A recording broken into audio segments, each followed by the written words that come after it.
Hello hello hello hello everyone, अस्सलाम वालेकुम, नमस्कार। कैसे हैं आप सब?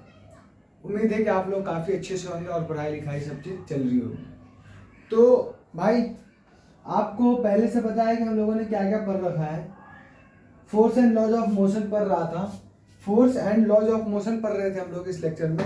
और इस लेक्चर में मैंने आपको बहुत सारी चीज़ें बताई थी मोमेंटम के बारे में, कंसेप्ट ऑफ मास के बारे में, first law, inertia, motion rest of inertia, हर चीज़ों को हमने एक एक करके डिस्कस किया था। बहुत ही अमेजिंग तरह से इस क्लास को मैं लेकर आगे चल रहा था। ठीक है, और आज की जो क्लासेज है ये लेक्चर नंबर 4 है। Lecture 4 of force and laws of motion. Force and laws of motion. ठीक है, ठीक है भाई। Force and laws of motion के लेक्चर नंबर 4 है। तो देखो, मुझे कहना कुछ नहीं है, मुझे इतना ही कहना है कि जो जो अभी तक मैंने पढ़ा रखा है, बता रखा है तुम्हें, सारी चीजें तुम्हें एक बार समराइज होनी चाहिए, एक बार याद होनी चाहिए। अगर ये सब है तो एक बार बताओ। ये डस्टर कहाँ हो गया? डस्टर तो मिल नहीं रहा। कपड़ा कब काम आएगा? कपड़ा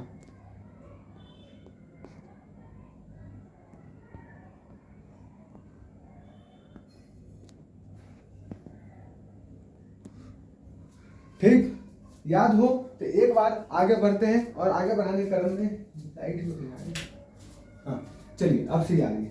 चलो भाई, तो हम लोग यहाँ से स्टार्ट करते हैं अपनी आज की क्लासेज। और जैसे जल्दी जल्दी पढ़ेंगे, ज़्यादा टाइम लेके नहीं। थोड़ा सा देखो, मोमेंटम के बारे में हमने तुमको पिछले क्लास में बताया था। मोमेंटम क्या था? मोमेंटम कहते किसको थे? क्वांटिटी।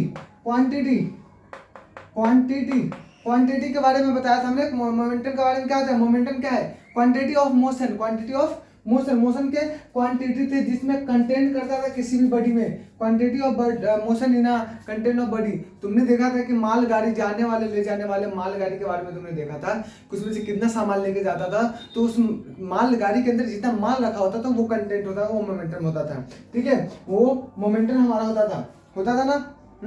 एक तरह से ये वेक्टर क्वांटिटी थे, वेक्टर क्वांटिटी थे। और क्या क्या चीजें इसमें याद है बताना जरा।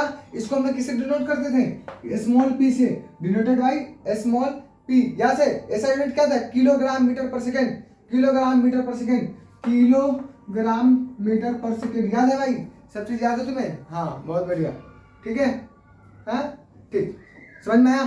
तो इतना तुम्हें याद होना चाहिए। ठीक है, बताओ ये सब सारी चीजें तुम्हें याद है ना? ठीक है, याद है? तो हमने तुमको बताया था कि मोमेंटम जो था वो मास इनटू वेलोसिटी। मोमेंटम क्या होता है? मास इनटू वेलोसिटी। कितना मास है और कितना वेलोसिटी को एक दूसरे से मल्टीप्लाई करते हैं, वो हमारा मोमेंटम निकलता था। बताओ यहाँ तक याद है? समराइज करो, आगे बढ़ते हैं। समराइज करो भाई, जल्दी समराइज करो, आगे हम लोग बढ़ते हैं।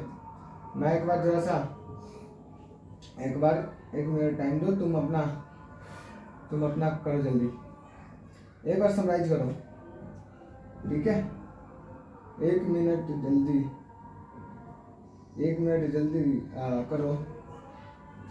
करो। ठीक है, चलो ब्रो, अब हमने तुमको बता दिया था सारी चीजें।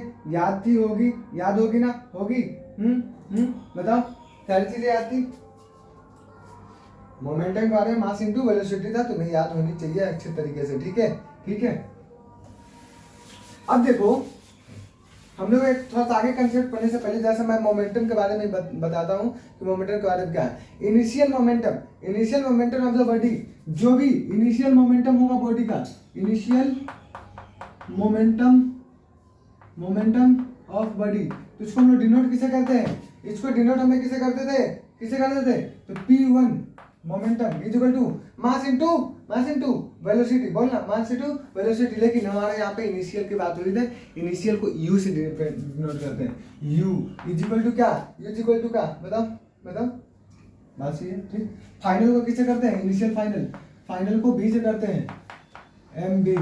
ठीक है, ये सब तुम्हें याद होनी चाहिए। बताओ, समझ में आया? चीजें याद है? ठीक है, ठीक, याद है? ठीक। तो हमने तुमको बताया था कि फाइनल माइनस इनिशियल। अब तुमको बताऊं कि change in momentum of the body क्या होगा? चेंज इन मोमेंटम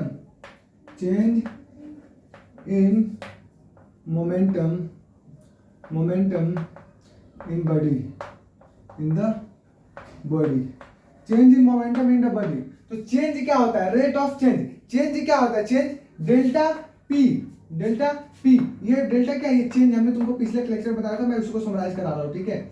चेंज को क्या कैसे डिनोट करते हैं, डेल्टा से। Change in momentum is equal to क्या, change in momentum is equal to क्या, final minus initial, P final minus P F minus P initial, P I. Change in momentum का मतलब अगर किसी भी मोमेंटम में चेंज हो रहा है तो फाइनल माइनस इनिशियल हो रही होगी, ठीक है। बातें समझ में आई, बातें समझ में आ गई। अब इसी में अगला percentage, percentage of, percentage change in momentum, percentage change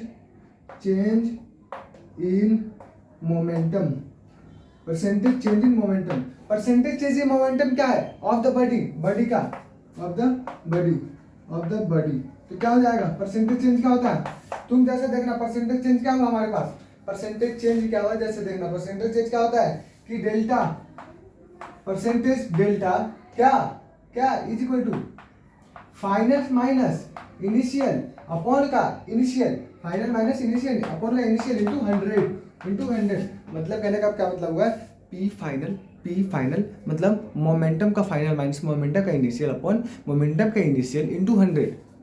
जैसे देखना P change is equal to क्या, P final minus E initial upon initial into 100। ये हमारा क्या है, चेंज इन मोमेंटम है, चेंज इन मोमेंटम है। बताओ इसको लिखो जल्दी, चेंज इन मोमेंटम हुआ हमारा, ठीक है। बातें समझ में आ गई होगी, सारी कंसेप्ट तुम्हें क्लियर हो गई, क्या क्या चीजें था, हाँ याद हो गई, चलो हो गई। चलो एक क्वेश्चन इस पे देता हूँ, एक बार देख लो, final minus initial by initial into time, सारी चीजों को याद रख लेना, ठीक है। इसमें क्वेश्चन जैसे मैं बनाऊं आपको क्वेश्चन, क्या क्वेश्चन बना दूंगा कि जैसे एक कोई 10 मैं क्या बोलता 10 किलो मास, एक गाड़ी है 10 किलो मास को लेके जा रहा है, कितना 3 मीटर पर सेकेंड से, स्पीड कितना है 3 मीटर पर सेकेंड में, 3 मीटर पर सेकेंड। वो आगे चल के भी 10 ही रहा केजी, मास तो केजी सेम ही रहा, लेकिन मीटर में कितना 7 मीटर पर सेकेंड हो गया। तो तुमसे मैं पूछूं पहला कि पी इनिशियल क्या था, मतलब मोमेंटम इनिशियल क्या था, तो पी इनिशियल इसमें क्या होगा, पी इनिशियल का हमने तुमको क्या बताया था, M U mass into initial, mass into initial. तो मास हमारा कितना है, मास कितना हो रहा है 10 ही है। और इनिशियल कितना है, इनिशियल 3 चला है, बाद में 7 हुआ है, तो 10 इंटू 3 इज इक्वल टू 30।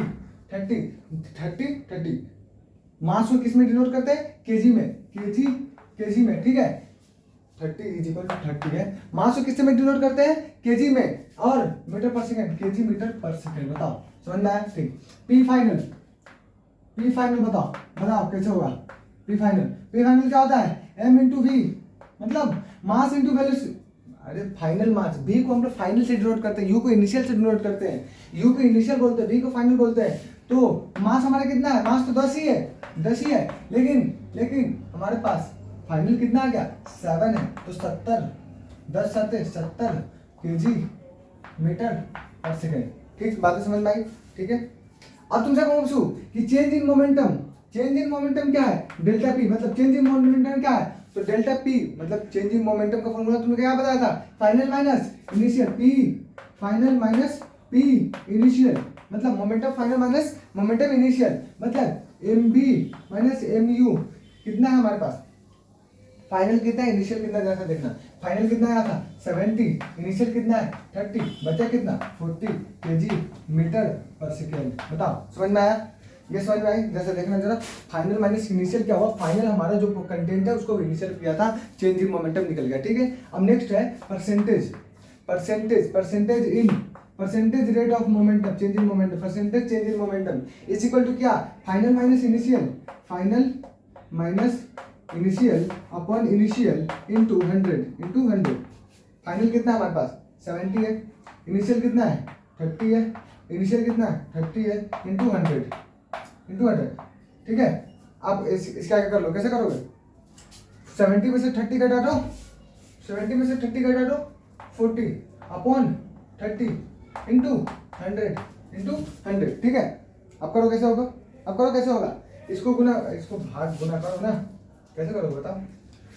33 तिहाई 99, 4 तिहाई 12, कितना हो जाएगा 133 के करीब। अपना निकालते जाना परसेंटेज 133 ऐसे होगा, ठीक है। तो इसको हम लोग डायरेक्टली लिख देते हैं ना, ऐसा करते हैं कि तुम इसको इससे डिवीजन कर लो, 1.33 इंटू 100, अपना पूरा कर लेना आगे, ठीक है। ठीक, बातें समझ में आई है, ये चीजें समझ में आ गया हो तो एक बार यस और नो लिख दो, एक बार यस और नो लिख दो, हमारा यस और नो में जवाब दीजिए। हो गया होगा, हाँ हो गया होगा। चलो नेक्स्ट, अब अगला टॉपिक है न्यूटन सेकंड लॉ। क्या, न्यूटन सेकंड लॉ, हेडिंग डालो Newton second law. Newton second law, Newton second law. Newton second law के बारे में देखो तो तुम जरा देखना, न्यूटन फर्स्ट लॉ में तुमने देखा था माल के बारे में, उसके अंदर कितना कंटेंट मोमेंटम में देखा है। मोमेंटम क्या देखा था, उसके अंदर कितना अंदर कंटेंट जा रहा है, ये देखा था ना। हाँ, तो इसमें quantity analysis of force, quantity analysis of force के क्वांटिटी के बारे में देखेंगे कि उसके अंदर कितना कंटेंट है, फोर्स के अंदर कितना फोर्स इससे लगा रहा है, इसको सेकेंड लॉ में देखेंगे, ठीक है। ठीक, मैं पहले लिखा हूं और इससे हम फॉर्मूला भी डिराइव करेंगे कि फॉर्मूला फोर्स और फॉर्मूला क्या है, फॉर्मूला फोर्स क्या है, ठीक है। ठीक, मैं थोड़ा सा लिखवाऊँ इसके बारे में, लिखवाऊँ। ठीक, it states that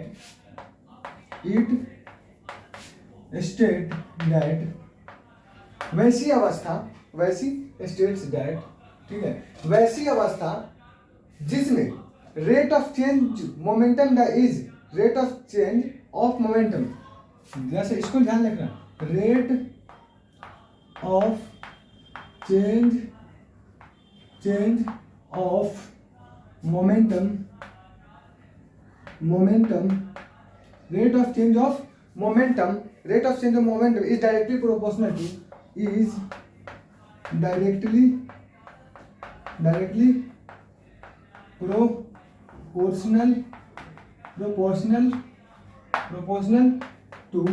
directly proportional to किसके, एक्सटर्नल अनबैलेंस्ड फोर्स के, external proportional to directly proportional to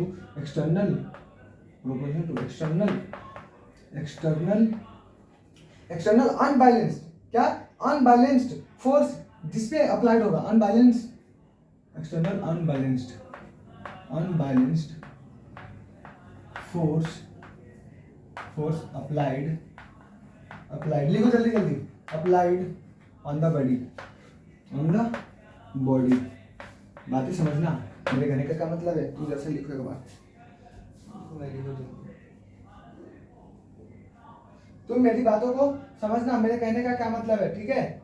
ऐसा कभी मतलब नहीं मेरा, तुम पहले बातों को, चीजों को आसानी से समझना कि मेरे कहने का मकसद क्या है। माइक काम दिया,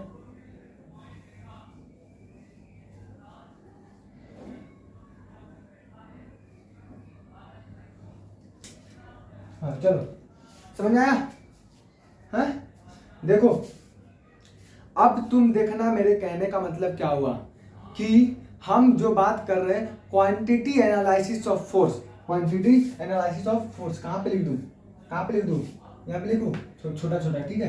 क्वांटिटी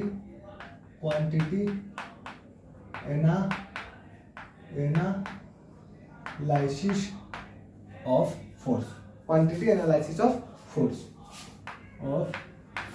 हम लोग इसके अंदर कितना फोर्स का कंटेंट है उसको मेजर करेंगे, ठीक है, बताओ, हाँ समझ में। तो हमारे कहने का मतलब क्या है, जो rate of change of momentum is directly proportional to external unbalanced force applied on the body. इसका मतलब क्या होगा ना, समझ में नहीं आएगा। अभी तुम पहले इस फॉर्मूला इसको लिख लो, इसको लिख लिया होगा तो पता नहीं है, सुनो तो मैं नीचे लिखता हूँ, ठीक है, लिखा हुआ नहीं लिखा। देखो एक मिनट, देखो क्या बोलते हैं, एक मिनट देखो जरा क्या बोलते हैं, ठीक है। आप देखो फोर्स क्या होता है, फोर्स हमने तुमको पहले बताया था, पहले चैप्टर में, और इसमें बताया था। फोर्स डायरेक्टली इसका क्या सिंबल है, ये डायरेक्टली प्रोपोर्शनल है, डायरेक्टली मिलता जुलता प्रोपोर्शनल है किसके, फोर्स का होता है डायरेक्टली प्रोपोर्शनल होता है किसके, देखो directly proportional to rate of change in momentum, rate of change in momentum, ठीक है। तुम समझना क्या कहना, रेट ऑफ जो फोर्स है वो डायरेक्टली प्रोपोर्शनल है rate of change in momentum के। अब ये डायरेक्टली प्रोपोर्शनल का रेट क्या है उसको समझ में आ गया, ठीक है। तो फोर्स इज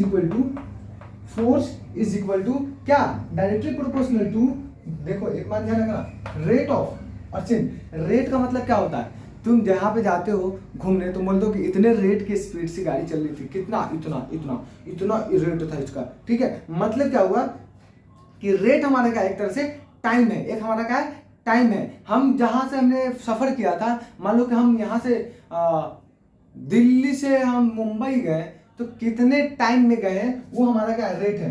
तो फोर्स डायरेक्टली प्रोपोर्शनल टू क्या, change in momentum, momentum upon time. मतलब क्या कि फोर्स क्या होता है, वो directly proportional change in momentum, कितने मोमेंटम में चेंज होता है और कितना टाइम लगा, ठीक है, कितना टाइम लगा, हमारा क्या कहलाता है, फोर्स के डायरेक्टली प्रोपोर्शनल होता है। समझ में आ गया, समझ में आ गया। तो फोर्स को हम एफ से डिनोट करते हैं, फोर्स को हम एफ कहते हैं, डायरेक्टली प्रोपोर्शनल का directly proportional. Change in momentum मतलब डेल्टा पी, इसको हम चेंज बोलते हैं, पी मतलब मोमेंटम, टाइम का टी, ये हमारा पहला, इसको याद रखना। अभी ये कैसे आया तुमने पता चल गया, ठीक है, ठीक। अब ये हमारा न्यूटन सेकेंड लॉ, यही हमारा क्या है, न्यूटन सेकेंड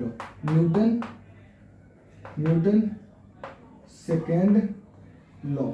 बताओ, इतना आसानी तरीके से मैंने तुमको बताया कि जब भी फोर्स होगा तो फोर्स डायरेक्टली प्रोपोर्शनल होगा rate and change in momentum. तो हमारा फोर्स क्या होता है, वो directly proportional change in momentum upon rate का मतलब टाइम के। तो हमारा ये निकल गया कि किसी भी बॉडी पे कितना चेंज डायरेक्टली प्रोपोर्शनल होता है जो हम किसी भी बॉडी पे अप्लाई करते हैं, यही हमारा चीज रहती है। बताओ समझ में आया कि नहीं, हाँ ठीक, समझ में आया, ठीक है। मैं जैसे मिटाऊं, आगे बढ़ू, इसके नीचे लिखना तुम, ठीक है, इसके नीचे लिखना तुम, क्या लिखना, इसके नीचे लिखना, इसी चीज को इसके नीचे लिखना, ठीक है। मैं इसको force directly proportional to delta P upon T, यहां तक कर लिया था, ठीक है, ठीक। अब मैं बोलूं कि ये force directly proportional to delta P upon T का मतलब टाइम का क्या है, प्रोपोर्शनलिटी है। क्या प्रोपोर्शनलिटी है,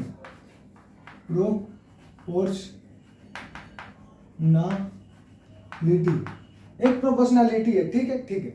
अब मैं तुमको बोलूं कि प्रोपोर्शनलिटी को हटाने के लिए, डायरेक्ट रिलेशन लाने के लिए मैं तुम्हें बोलूं कि फोर्स,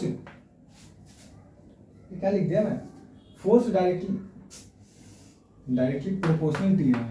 हाँ, अब देखो इसको हम लोग हटा के थोड़ा सा इज इक्वल टू मिलाएंगे तब ना फॉर्मूला बनेगा। फॉर्मूला कैसे बनेगा, इज इक्वल टू में आएगा तब तो फोर्स इज इक्वल टू के डेल्टा पी अपॉन टाइम। अब एक यहाँ पे जनता भटकेगी, बहुत ज्यादा डिमांड होगा कि आपने के कहाँ से ला दिया, तो हमारे सेकेंड लॉ का कहना है, न्यूटन साहब का कहना है कि जब भी तुम डायरेक्टली प्रोपोर्शनल से इज इक्वल टू में लाना तो करना क्या कि इसको हटाकर के लगाना।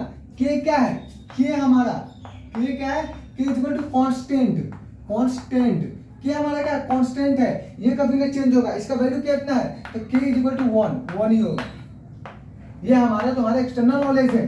के हमारा का यहाँ पे कांस्टेंट होगा और के कितना बराबर होता है, 1 के बराबर होता है। कितने के बराबर होता है, 1 के बराबर होता है। तो फोर्स इज इक्वल टू के मतलब के डेल्टा पी अपॉन टी, हमारा क्या होगा, इसको याद रखना क्या है, ठीक। प्रोपोर्शनलिटी को के से, प्रोपोर्शनलिटी को हटाने के लिए हम लोग इज इक्वल टू कर लेने के लिए, तो इज इक्वल प्रोपोर्शनलिटी का वैल्यू मतलब के इज इक्वल टू 1, ठीक है, ठीक, समझ में आएगा, समझे।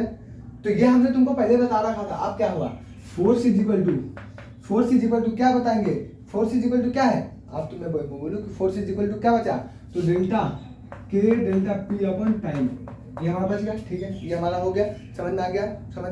अब देखो, तो फोर्स जब k का वैल्यू कुछ 1 ही है तो इससे मल्टीप्लाई होगा तो बात बराबर डेल्टा p बचेगा।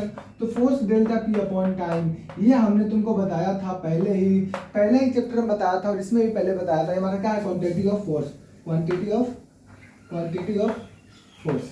बताओ निकल गया। अब तुम्हें हमने ऐसा तो नहीं है कि हमने तुमको डायरेक्ट लिख दिया, हमने तुमको डेरिवेट किया था कि हाँ कौन चीजें कहाँ से आई, कौन चीजें कहाँ से आई, और एक एक चीज को हमने तुमको तफसील से एक्सप्लेनेशन करके बताया। बताओ समझ में आया? बातें समझ में आई? आ गई होगी, ठीक है, आ गई होगी, समझ में आया? समझ गए? एक बार लिख लो जरा था, झटका जरा सा महसूस हुआ है, लिख लो, लिखो।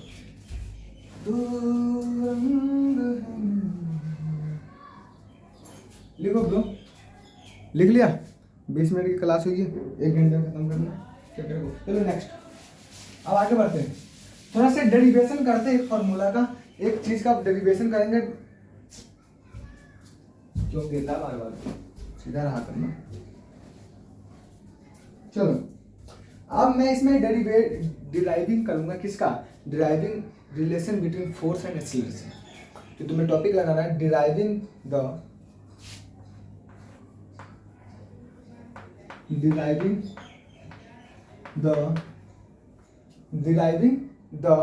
Relationship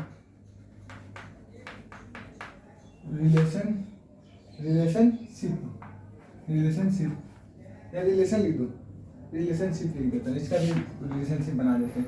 driving the relationship between force and acceleration, force and acceleration.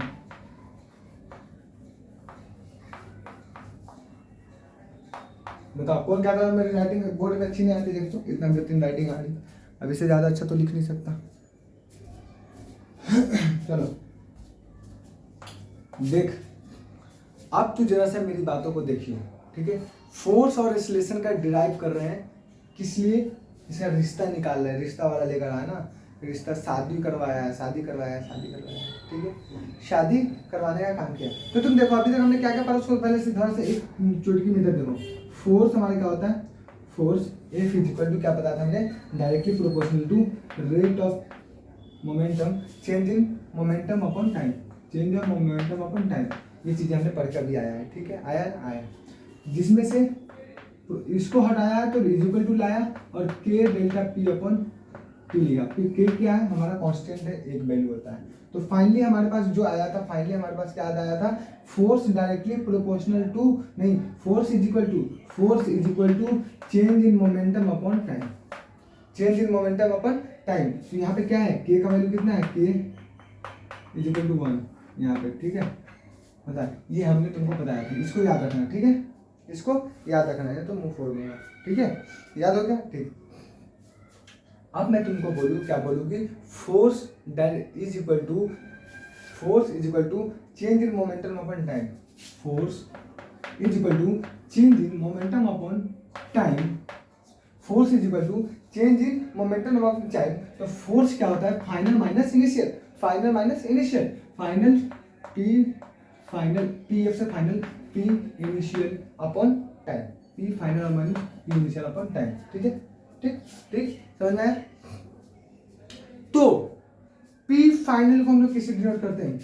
P final को एम बी से फाइनल, यू से initial, P is equal, force is equal to final momentum minus initial momentum upon का क्या? Time, अपन का नहीं, upon नीचे का time, ठीक है, ठीक, समझ आएगा? तो मैं तुम्हें बोलूं कि यहाँ भी मास है, यहाँ भी मास है, तो एक मास को क्या कर दूं? कॉमन ले लूं तो क्या हो जाएगा? Mass into final minus initial upon time, force is equal to mass into final minus initial upon time. ये मैं ले लूं तो कोई तुम्हें दिक्कत नहीं। तो फोर्स का force mass into final minus initial क्या होता है? फाइनल माइनस मास का एम लिखो, ठीक, फाइनल माइनस इनिशियल हमने तुमको बताया था, क्या लिखा था? इनिशियल, फाइनल में से इनिशियल घटाते तो एक्सेलरेशन होता है। तो M A force is equal to M A. हमारा देखो एक नया चीज यहाँ पे आया फॉर्मूला, जो हम लोग पढ़ते आ रहे थे कि फोर्स मास इंटू एक्सीलरेशन आया कैसे, देख कहाँ से आया कि change of momentum upon time, final minus initial upon time, final को हम लोग v से डिनोट करते थे, मास फाइनल माइनस मास इनिशियल अपन में m कॉमन ले लिया, final minus initial upon time, तो m का m फाइनल माइनस इनिशियल हमने तुमको बताया था कि फाइनल माइनस इनिशियल क्या होता है, एक्सेलरेशन होता है। तो हमारे क्या हो गया यहाँ से f is equal to M A, f is equal to M A, f क्या है यहाँ पे, f क्या है जैसे देखना, f इज इक्वल टू क्या एम ए, ये फोर्स m क्या है मास, ए क्या है एक्सेलरेशन, मतलब आगे फाइनल तो force equal to M A. अब इस सबका ये बताओ, यूनिट बताओ क्या होता है, यूनिट क्या होता है, मास का यूनिट क्या होता है, मास का यूनिट किलोग्राम केजी, एक्सेलरेशन का यूनिट क्या है मीटर पर सेकेंड का स्क्वायर। तो हमारा फाइनली क्या हो गया मास, आइए फोर्स क्या है फोर्स केजी। तो इस तीनों का अगर तुमको यूनिट पूछे कितना बनाएगा केजी मीटर पर सेकेंड का स्क्वायर, बता भाई। और यही चीज 1 न्यूटन इज इक्वल टू कितना, 1 न्यूटन इज इक्वल टू कितना होता है, 1 newton is equal to kg metre per second का square, unit kg metre per second का स्क्वायर। ये हमारा चीज हमने तुमको कैसे करके बताया, देखो एक एक तरीके से हमने एक एक चीज़ को तुमको तफसील से बताया। अब तुम्हें याद होनी चाहिए, नहीं है तो मैं कुछ नहीं कर सकता। बताओ भाई, बताओ कितने अच्छे तरीके से बता दिया, फील आ गया तो बताओ, फील आ गया तो बताओ।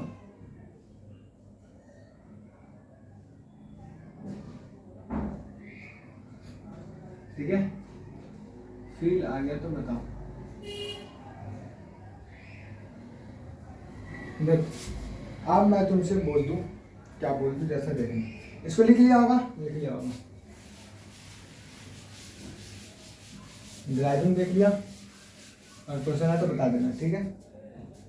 अब जैसे एक गाड़ी है, वो किसी चीज को लेकर जा रही है, एक गाड़ी है, केस फर्स्ट, एक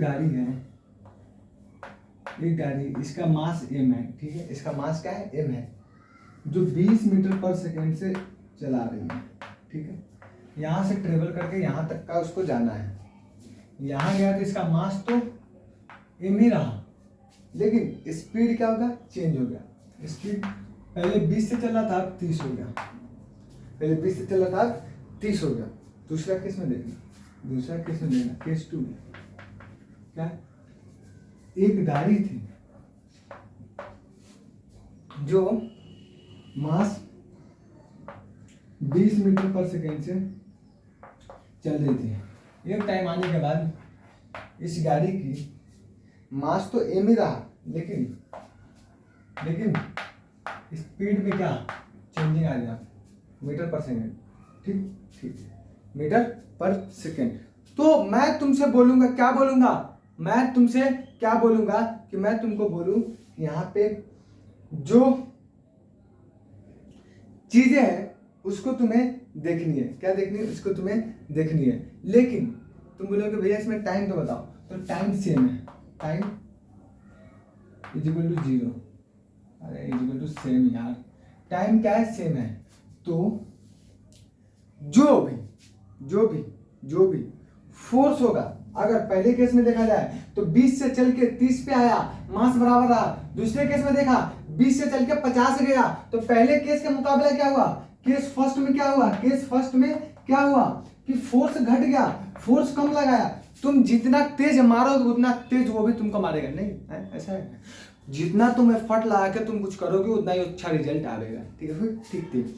तो फोर्स कम लगाया तो कितना, फोर्स कम लगाया तो चेंज इन मोमेंटम भी क्या होगा, कम होगा। अगर धीरे धीरे चला था स्पीड गाड़ी से तो क्या स्पीड भी कम रहेगी, गाड़ी डिस्टेंस भी कम रहेगा।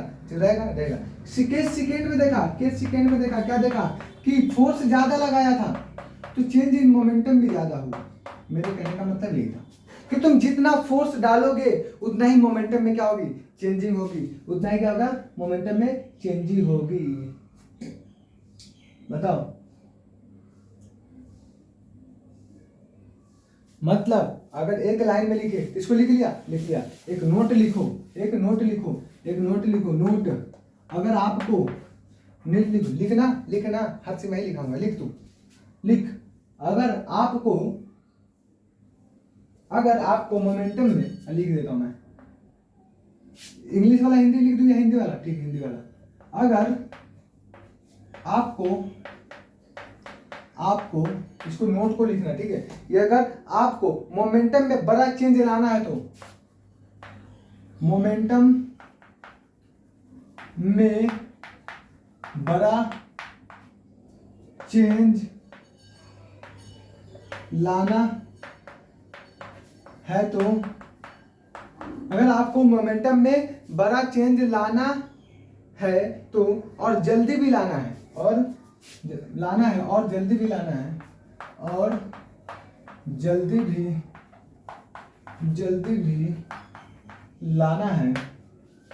जल्दी भी लाना है, तो तुम क्या करोगे, तो फोर्स ज्यादा लगानी पड़ेगी। क्या, फोर्स ज्यादा लगानी पड़ेगी। फोर्स क्या होगा, कुछ बहुत ज्यादा लगानी पड़ेगी। ठीक। और अगर मोमेंटम में चेंज लाना है, और ये तो फोर्स के लिए हो गया कि अगर आपको मोमेंटम में बड़ा चेंज लाना है, ठीक है, मोमेंटम में बड़ा चेंज लाना है तो क्या करना है, जल्दी भी लाना है तो फोर्स में ज्यादा, क्या, फोर्स भी ज्यादा लगानी पड़ेगी। ठीक है, अगर मोमेंटम में चेंज कम लाना है,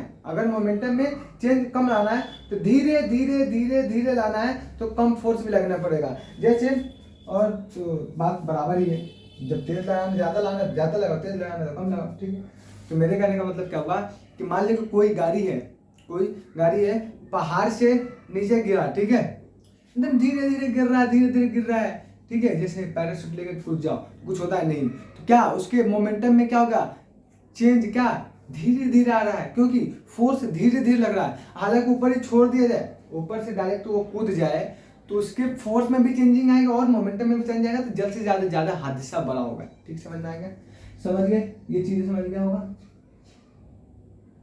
समझ गया भाई, बताओ, समझ गए, समझ गए, लिख लो इसको, आगे बढ़ते हैं। इस कदर तू हर एक पल,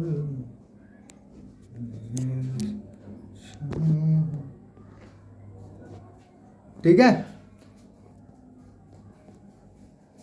अब देख, अगर मैं इम्पैक्ट फोर्स के बारे में बात करूं तो इम्पैक्ट ऑफ फोर्स के बारे में बात करूं तो इम्पैक्ट ऑफ फोर्स का फोर्स से क्या इम्पैक्ट है, इम्पैक्ट ऑफ फोर्स के बारे में बात करूं तो क्या बोलोगे। मैंने तुमको अभी एग्जांपल बताया था कि तुम suppose that you go to some highway, ठीक है, कुछ हाईवे पे जा रहे हो तुम, गाड़ी चलाकर लगभग 200-300 किलोमीटर पर आवर्स के स्पीड से गाड़ी जा रही है मजे से, ठीक है, ठीक, तो वहां पे तुम देखोगे कहीं ना कहीं लिखा रहता है speed thrills but kills, speed thrills but kills, मतलब जितना स्पीड से चलोगे मारे जाओगे, जितना मजे करके जाओगे, मजे जो बाइक चला रहा है, ठीक है, खूब स्पीड में जा रहा है, खूब स्पीड में, तो रोड पे लिखा रहता है क्या है, speed thrills but kills, speed thrills but kills, लेकिन ऐसा नहीं है, स्पीड की वजह से किल नहीं हो रहा है।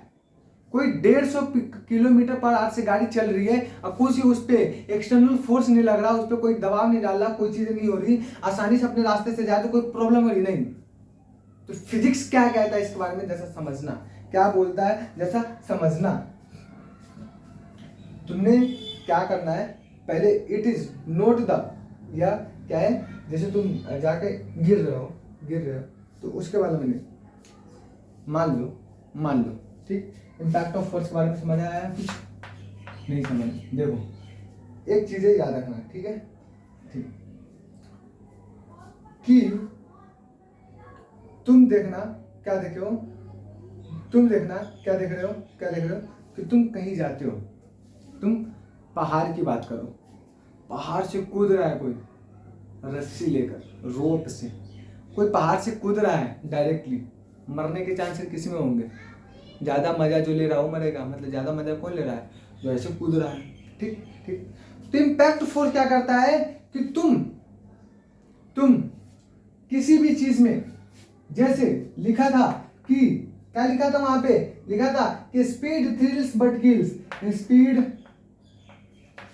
Thrills but kills. यहाँ पे डायरेक्टली क्या बोल रहा है कि स्पीड से मजे करके जाओगे तो मर जाओगे। नोट क्या होगा, रेट क्या होगा, रेट ज्यादा, इसमें क्या है, रेट ज्यादा, ठीक है, टाइम ज्यादा, और जिद्दी, और रेट ज्यादा, ठीक है, और मजा ज्यादा, रेट ज्यादा और मजा ज्यादा मतलब जल्दी, तो क्या होगा, क्या होगा, किल हो जाएगा। बात समझ में नहीं। तुम मान लो कि गाड़ी खूब स्पीड से जा रहे हो, तुम मजे से जा रहे हो कि जल्दी पहुंचना, अपने को जल्दी पहुंचना है, तो मजे के चक्कर में क्या हाथ धो बैठोगे, मर जाओ। ठीक। तो इंपैक्ट ऑफ फोर्स क्या कहलाता है कि अगर एक्सीडेंट हो रहा है, एक्सीडेंट हो रहा है, जैसे कोई स्टेशन से गाड़ी आई बहुत स्पीड में, बहुत स्पीड में, किसी जगह से गाड़ी आ रही है बहुत स्पीड में, वो रुका नहीं, डायरेक्टली किसी को टक्कर मारा और फिर अपने वेलोसिटी में, अपने स्पीड में, अपने मोमेंटम में चेंज लाया, मतलब अपने स्पीड में कमी किया, तो वहां तो एक्सीडेंट होगी। तो एक्सीडेंट में होता क्या है, एक्सीडेंट में होता क्या है, होता क्या है, फोर्स क्या होता है, फोर्स बहुत ज्यादा हाई होता है, फोर्स बहुत ज्यादा हाई होता है, लेकिन टाइम क्या होता है, बहुत कम होता है। अरे एक्सीडेंट जरूर तो नहीं एक ही दिन में हो जाता है, नहीं ना होता, नहीं मतलब एक दिन में नहीं, एक मिनट में नहीं, वो जाता है फोर्स एकदम तेज आ रहा है, मारता टक्कर ठंड रुक जाता है। ठीक। लेकिन कोई धीरे धीरे स्पीड आ रही है, एकदम धीरे धीरे धीरे करके रोक रहा है, तो उसकी बात अलग है। मेरे कहने का मतलब ये है, बताओ समझ में आए, समझ में आए, समझ में आए। तो ये क्या है, समझ में आए इम्पैक्ट ऑफ फोर्स। अगर भाषा में लिखने जाए, फॉर्मूला लिखने इसमें क्या होता है, इसमें होता क्या है, क्या है कि force upon change in momentum upon change in time, force is equal to change in momentum upon change in time. ये चीज है, जितना फोर्स डालोगे उतना ही होगा, फोर्स के ऊपर डिपेंड कर रहा है। चीजें समझ में आई आसानी से, चीजें समझ में आई,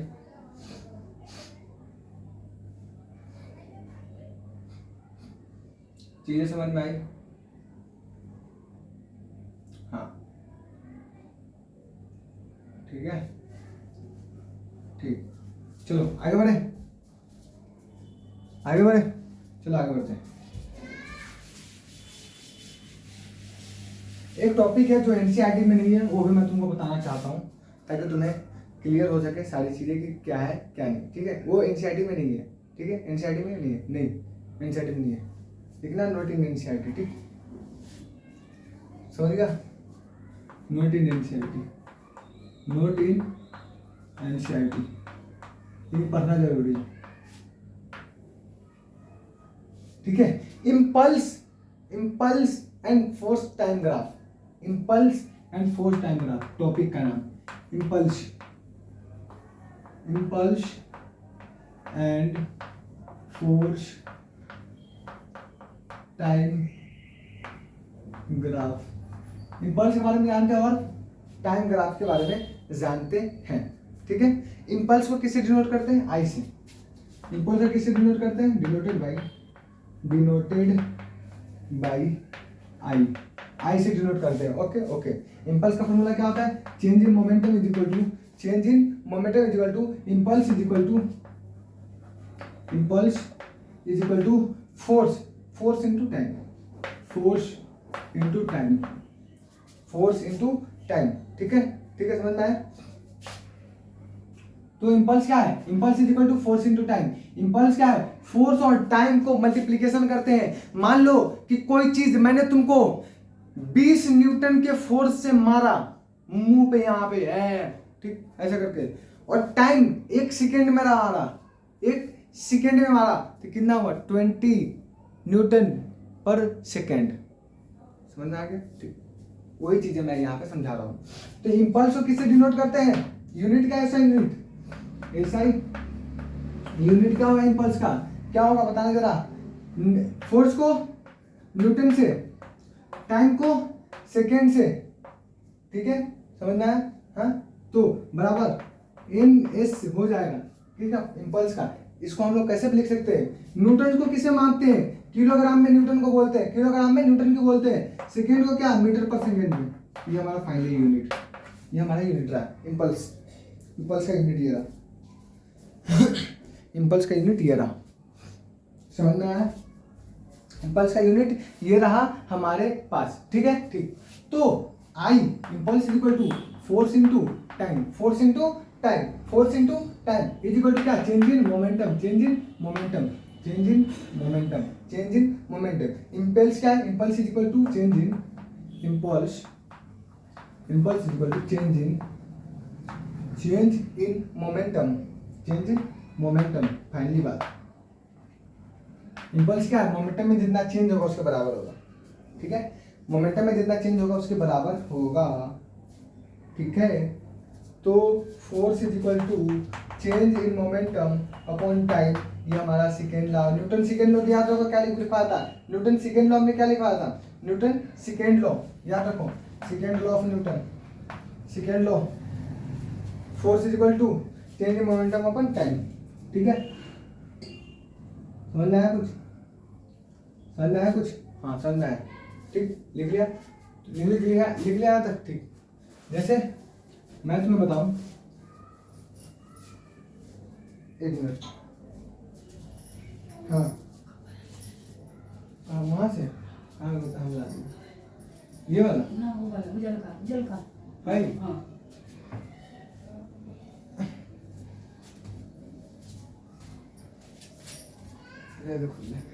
ठीक है, ठीक।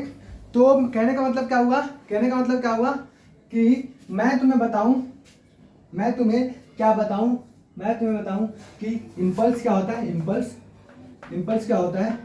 Force into time, force into time.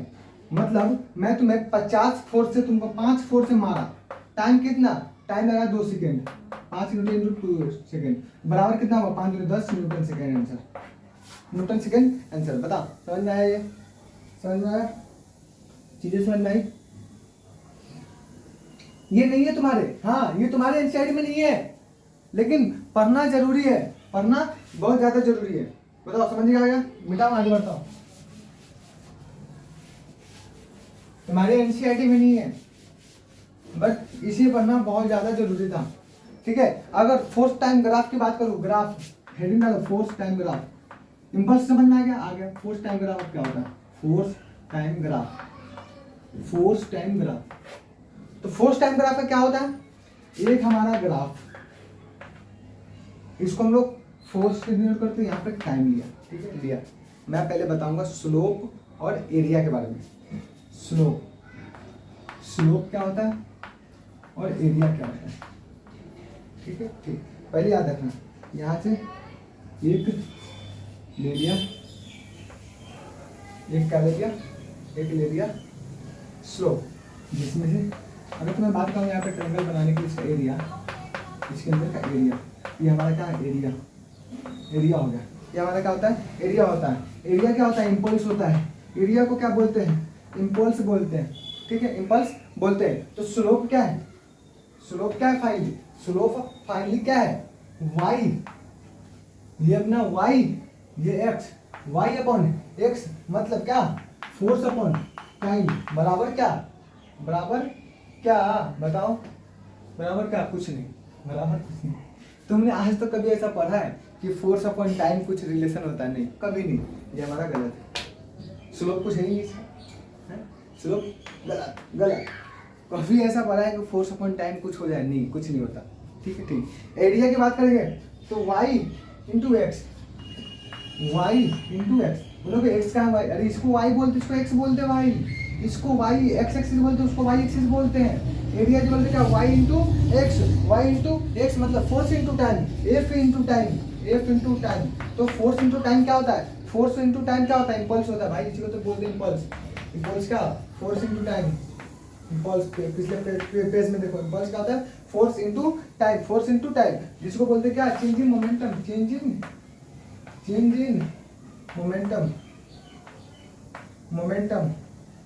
In momentum. बताओ क्लियर हुआ, कंसेप्ट क्लियर हुआ?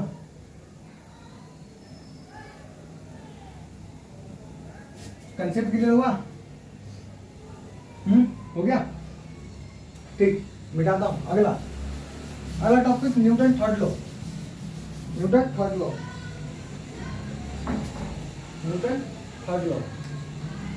अब थर्ड लॉ के बारे में बात करेंगे। न्यूटन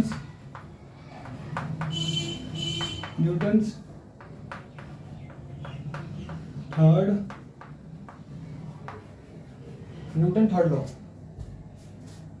कितने मिनट की क्लास हो गई? 45 मिनट हो गया, तो सर इंतज़ार करो। बना बोले कैमरा वीडियो तो सही आ रही ना, स्मार्ट लग रहा हूँ? हाँ स्मार्ट तो है। चल भाई थोड़ा सा वेट कर।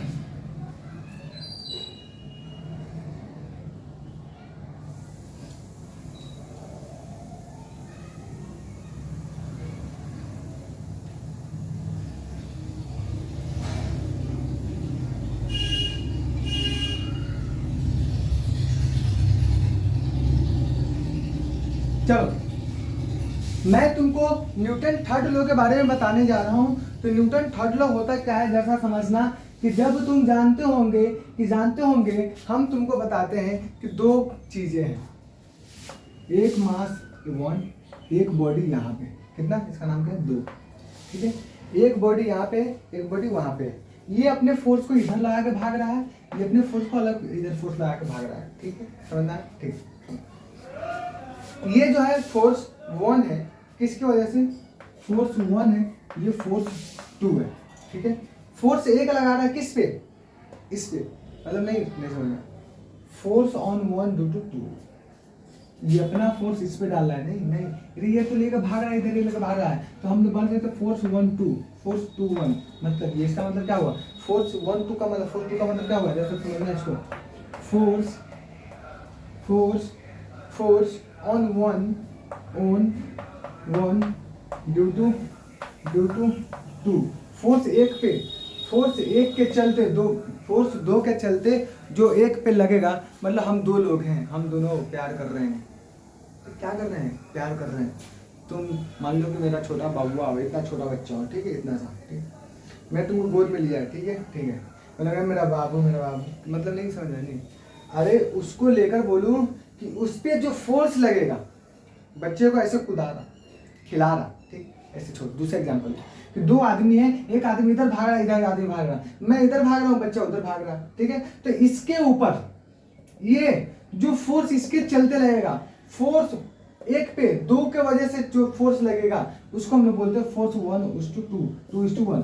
इसमें क्या होगा, force on due to one, मतलब क्या हुआ, नहीं समझना है, इतना पहले ही समझना है, मतलब force 1 2 is equal to force 2 1, force एक पे जो दो के चलते फोर्स लगा, और इस ई वाले बॉडी पे दो के चलते जो एक पे फोर्स लगा, बाद में एक दूसरे के बराबर है, मतलब बराबर है। इसको लिखना है, हाँ इसको लिख ले, उसी के नीचे लिखना, क्या लिखना, मैं तुमको थोड़ा सा एग्जाम्पल इसमें लिखाता हूँ लैंग्वेज में, इट स्टेट्स दैट वैसी अवस्था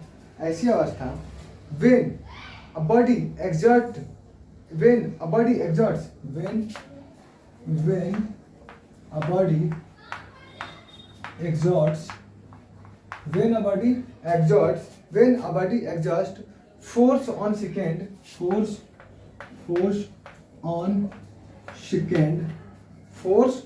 second body, जो दूसरे बॉडी पर लग रही थी, the second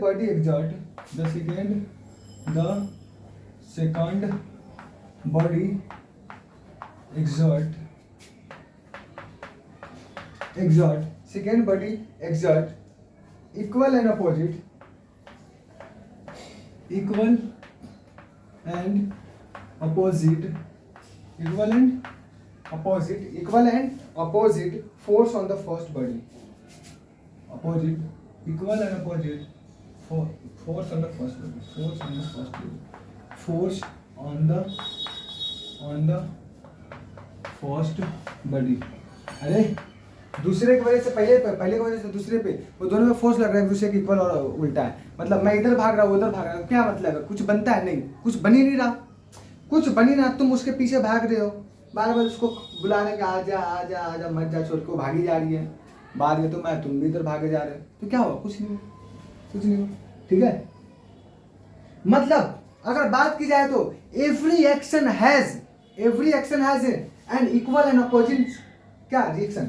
अगर अदर वर्ड में बात की जाए तो एंड क्या बोलेंगे? एवरी एक्शन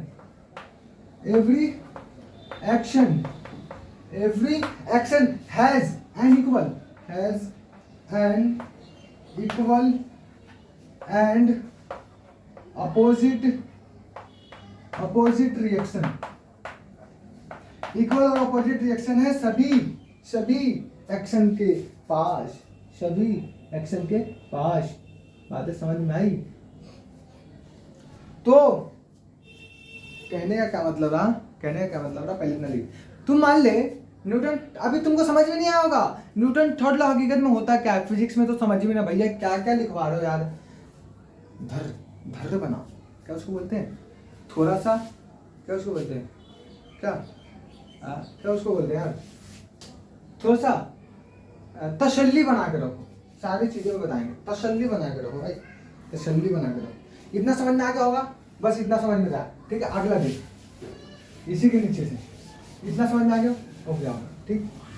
तो हमने तुमको बताया था कि फोर्स 1 पे जो 2 के कारण और फोर्स 2 पे 1 के चलते लग रहा है, इसमें क्या है? इसमें कुछ नहीं है। क्या है? जैसा समझना, ये मैथमेटिकल एक्सप्रेशन है, mathematical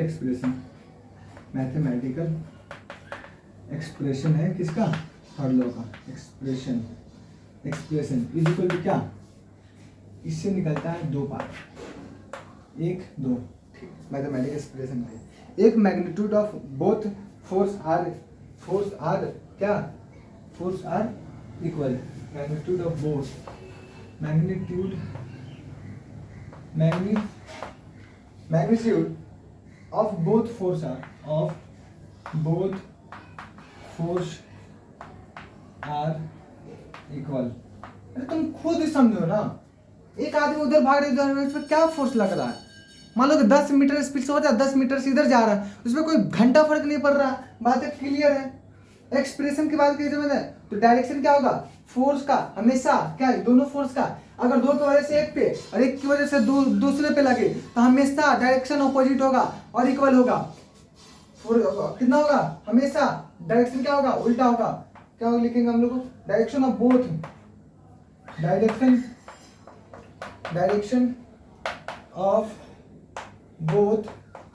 direction of both force and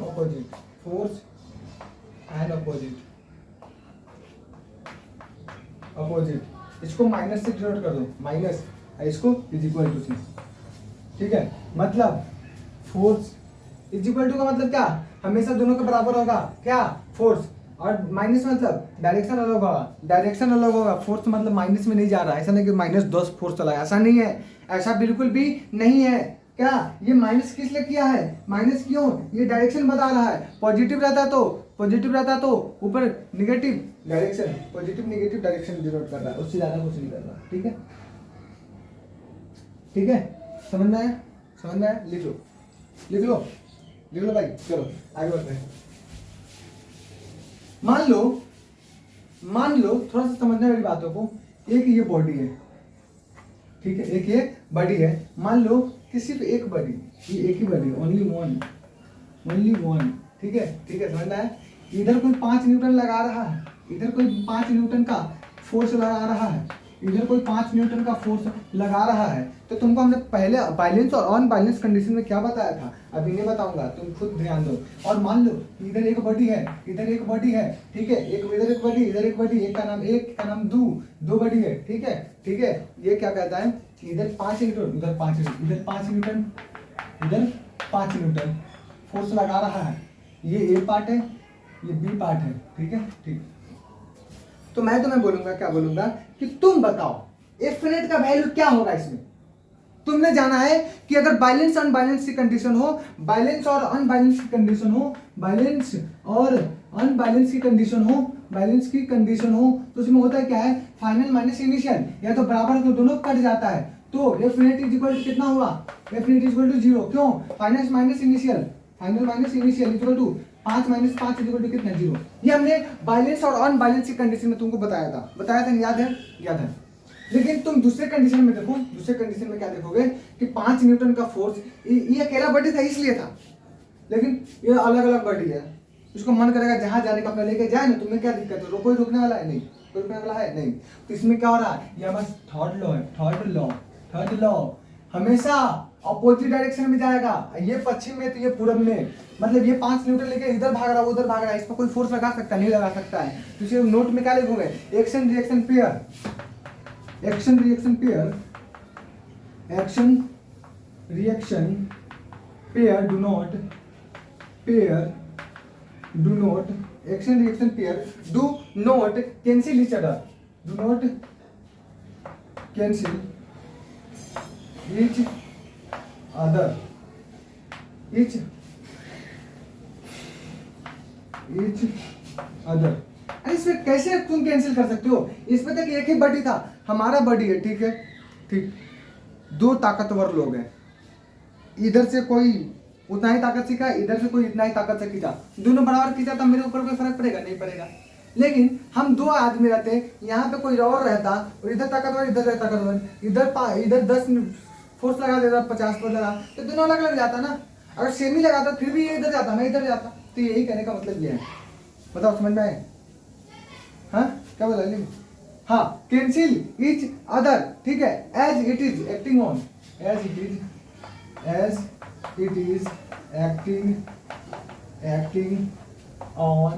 acting on two different body, बताओ बातें समझ में आई, न्यूटन थर्ड लॉ खत्म हो गया भाई, खत्म हो गया, बातें समझ में आई, कुछ समझ में आ गया होगा। अब क्या क्या रिक्वायर्ड है न्यूटन थर्ड लॉ के लिए एक बार देख लेते हैं, ठीक है, लिख लिया होगा इसको। मैं टाइम इसलिए नहीं दे रहा क्योंकि मेरे पास टाइम कम है, तो मैं पिछला 2-3 लेक्चर देखो कितना बेहतरीन तरीके से एकदम 0-0 बेहतरीन, तो ये भी अनलिमिटेड है भाई, अल्टीमेट ही है, अल्टीमेट। लेकिन क्या है कि मैं थोड़ा सा टाइम कम ले रहा हूँ, ठीक है, जल्दी जल्दी बता रहा हूँ, ठीक है। न्यूटन थर्ड लॉ होने की क्या जरूरत है, third law of motion requires, third law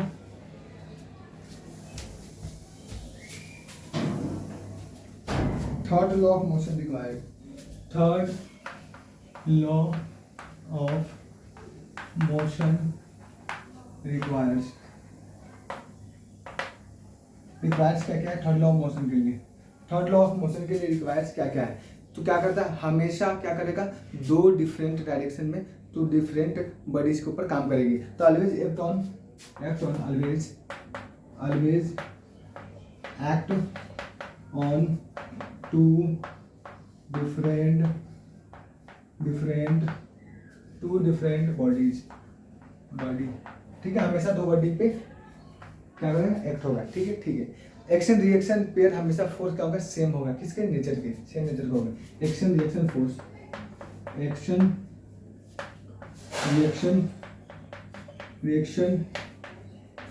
action reaction force always, action reaction pair, force लिख दिया, पेयर ऑफ फोर्स लिख दो, ठीक है। Action reaction pair of force, pair है फोर्स ऑफ, क्या लिखा रहा हूं मैं, action reaction pair has force of same nature, हमेशा क्या होगा, सेम नेचर के फोर्स होंगे एक्शन रिएक्शन के, ठीक है, ठीक है। थर्डला पॉइंट देख लो, थर्डला पॉइंट क्या होता है कि फोर्स हमेशा कोलिनियर होगा। क्या कोलिनियर हो, फोर्स हमेशा फोर्स ऑलवेज कोलिनियर, हमेशा क्या होगा फोर्स कोलिनियर होंगे। ठीक है, कोलिनियर मतलब क्या, अलोंग अ लाइन, किसी भी एक ही लाइन पे आके force along a line, along a line. ठीक है, ठीक। अगला पॉइंट क्या लिखा देगा, क्या लिखोगे, नो डिले, हमेशा डिले नहीं करेगा, कभी डिले नहीं करेगा, हमेशा डिले नहीं करेगा, कभी नहीं करेगा। तो ये हमारा रिक्वायर्ड है कि हाँ फोर्स है तो दो बॉडी होना चाहिए अपोजिट डायरेक्शन में। ठीक है, ठीक है, डिफरेंट बॉडी होने के बाद चाहिए, यही चीजें थी हमारा। ठीक है, जैसे अब देखो एग्जाम्पल कुछ डेली लाइफ में, एक गाड़ी जा रही है खूब स्पीड से, तुम एक गाड़ी मतलब 4 चक्का जा रही है, कोई कार वगैरह जा रही है, तुम पीछे से जा रहे हो बाइक से, ठीक है, हीरो बनकर, तुमने किया क्या, तुमने इसको उठाया आप, ठीक है, तुमने क्या किया, तुमने किया क्या कि डायरेक्टली तुम जा रहे हो, ठीक, तुमने लात से मारा चुप चलाकर, तो उसको तो कुछ नहीं हुआ, तुम पीछे गिर गए, क्या कि उसके बॉडी में तो कुछ चेंजिंग नहीं हुआ, तो अपने स्पीड से जा रहा है, तुम उस पर जाकर उंगली किए तो तुम्हारा उंगली टूट गया, मतलब तुम गिर गए। ठीक, पहली चीज। तुम बंदूक लियो, तुम बहुत बड़ा बंदूक लियो जिससे गोली निकलता है, गोली निकला आगे भागा, तुम पीछे भाग के गिर गए, बात बराबर। ये डेली लाइफ में यूज है। जैसे देख ले चीज एग्जाम्पल क्या था, न्यूटन थर्ड लॉ यही था। हमारा होता है यहाँ पे chapter and, the end of this chapter, the end. पूरे कंसेप्ट हमने तुमको आसानी से बता दिया है। क्वेश्चन प्रैक्टिस के लिए मैं एक सेशन बना दूंगा, सेशन दूसरा बन लेगा। चलो ये चीजें, हमारा फोर्स खत्म हो गया। अब हम लोग अगला तुमको प्लानर ट्रेलिंग बता देंगे, कौन सा चैप्टर स्टार्ट करेंगे। तब तक एकदम अच्छे तरीके से पढ़ना, कोई भी बकवास नहीं होनी चाहिए पहली चीजें, और लेक्चर को हमेशा ध्यान से पढ़ना। एक एक चीज बहुत मेहनत से लगती है पढ़ाने में, बहुत मेहनत लगता है। ठीक है, चलिए मिलते हैं अगले लेक्चर में, तब तक के लिए बाय, जय हिंद।